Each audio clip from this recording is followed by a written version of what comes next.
પંચો વેરસી હમણાં મારા ભુવા ગાડી પાર્ક કરતા હતા, કાચ થોડા થોડા ખુલ્લા હતા અને વસ્તી વાતો કરતી હતી કે ઓની વાત ના થાય.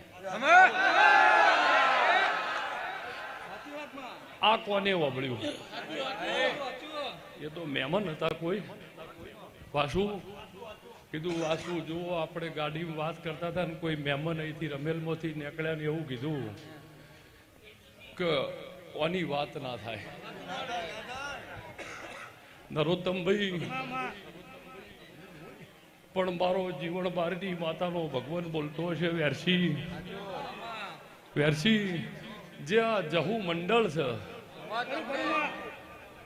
આ જે જહુ મંડળ છે વેરસી, હાથ જોડો ને એટલે મને એવો વિશ્વાસ ખરો વાસુ, આ મારી વસ્તી છે, હું એમની માતા છું.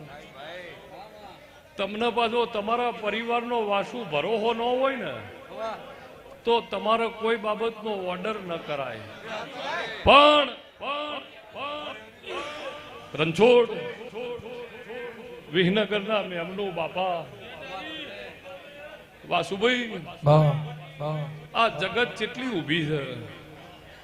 તમે મનુભાઈ નરુભાઈ અહીં બેઠ્યા છો અને 2.5-3 કિલોમીટર થી મારા ભુવાને એવું કહેવું પડ્યું કે તમે કયો નગર ગાડી નહીં પોકે.